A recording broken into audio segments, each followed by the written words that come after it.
going to tell you a story. And this story is to be continued from the last story. Remember when we were at Eastwood Park? And I shared of how I stole stones. And I stole stones from the Isle of Skye. Now this was quite a terrible thing to do. And I learned so much from stealing land or stealing stones. So on this day, friends, not long ago, just about 5 years ago, I was in Scotland. That's right, Scotland. And that's a little close there for a filmmaker. So that probably should be good. Now, here's a fireside story. In Scotland and Ireland, what people do is they sit around the pubs or the public houses and they tell stories around the fire. So here we are having a story around the fire. So one day I stole stones from the Isle of Skye, Scotland. It was cold January, and my intentions were actually not to steal. I actually was just taking these stones, and I meant to leave something there in return. But I forgot to leave my gifts that I had brought for the old land of my grandfather's. So I was on the train into London. Much of Harry Potter is filmed around in this area, you see. I've never really seen it, the movie, but I've seen the places of the movie. And it was late one night and I was on a train. It was January 25th, Robbie Burns Day, famous Scottish poet. And suddenly I could smell smoke burning. And everybody was sleeping around me. Now I've been trained as a flight attendant, so I was trained to respond in the case of emergency, and I could smell the smoke and I sat up. And I said, "Do you smell smoke?" Nobody was saying anything. And finally I got up, I said, "I smell smoke, I'm gonna go investigate." And I went back to the back of the train and I saw the fire coming out of a room. So people started to wake up at this time, going a little frantic, and I quickly pulled the fire alarm on the train and alerted, "Fire!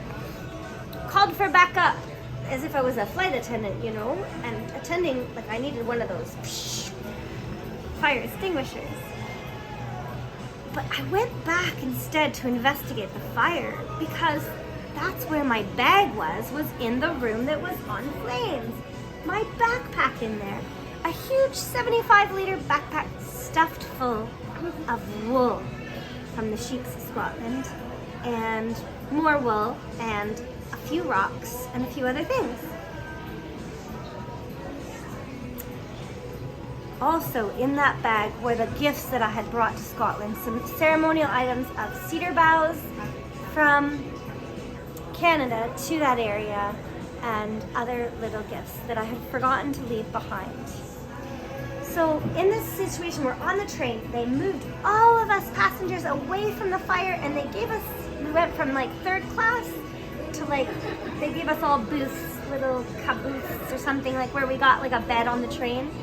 And they put me in my room, but I could not go to sleep. I couldn't even rest for a moment, for that was my bag back there. And it was actually the only bag in that back room.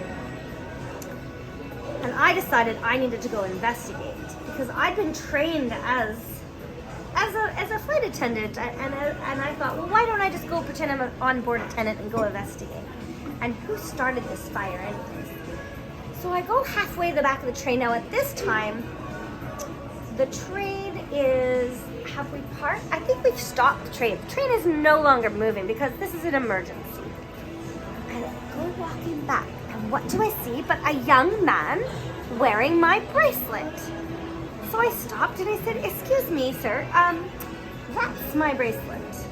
And he's like, oh, and he stumbled about, and I said, "That's okay, I don't want that bracelet, you have it." Then I looked and I saw in his bag, I said, "But that's my scarf, and you cannot have that." So I went into his bag and I pulled out my scarf with these beautiful Celtic designs. And then I looked in the bag, and there was my battery pack for my computer and also my hard drive for all my... This is a real story. The other story I told you was a dream. This was a real story of when I actually did go to Scotland. And this was years after the initial dream of going to that special sacred spot of the blue people. So guess what? I said to this young man, I said, what are you doing with my things? And he said, I was trying to save your things from the fire. Okay. So, thank you. Now I'll take my things back then. So I could have accused him of being a robber, but instead I just said, why thank you. Thanks for my things, I'll take them back now. And then I decided, why don't I just make friends with this young lad? We're not going anywhere, we're stuck at the side of the road. It's now after midnight. So I sat with this young lad and I listened to his story. It was quite a sad story. He was a bit of a runaway and all sorts of terrible things had happened to him. And in fact, he wasn't doing so well that night. I said to him, I'm late now for the plane I'm supposed to catch. Can I use your phone for a moment? Because I need to notify my people. And because I'm from Canada, my phone doesn't work here in Scotland. So the young lad, now I've made friends with him, hands me his phone. And I look inside and I go into it and I could see his photos. And what do I see in his photos? Is pictures he's taking of himself. What do you think he was doing? Smoking. He was smoking. I saw pictures of him with a cigarette in a room in the back of the train that says no smoking. And he thought he thought he was gonna be, showing off like I'm smoking in a no smoking area. So very quick. And what do you think happened when this young lad was smoking in the back of the room? It caught on fire. He might have possibly dropped it in my backpack that was, while he was going through, it's still a mystery, but maybe he was going through and my backpack was full of wool and flammables of essential oils. So, well,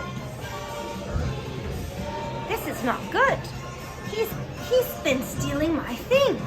So you know what I do? I take a picture. No, I go into my own account and I quickly upload the photographs of him smoking into my account. And then I say, here's your phone back, thank you very much. And now I have photographs. What about alerting the people?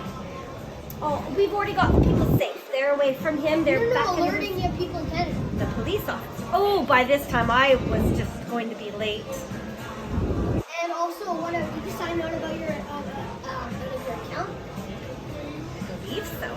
Well, at this point, I'm just so excited because I've got evidence of this lad smoking, right? And stealing. Well, anyways, the police get there and they're questioning and what's going on. And I'm sitting there with the young lad and I say, hi there. This is the guy that started the fire and he's saved my things from the fire. But really, he was stealing them. What did he say? So he was sorry by this time and he admitted it. And I went with the police back to recover my bag. And my bag was a 75-liter Fjallraven huge backpack. And I went to go retrieve my bag with my keys and all my special things.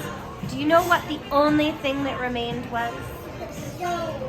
The stove. Everything else in my backpack had burned to a crisp.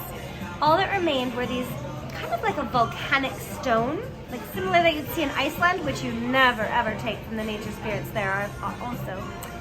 So these stones remained, and also a little fairy made of pewter, like a metal fairy. And those were the things, fairy and stones. And I realized I had taken those stones without permission from the nature spirits, or I didn't leave anything in return. So, well, I got back to Canada and made my flight. I actually got there on time and made it.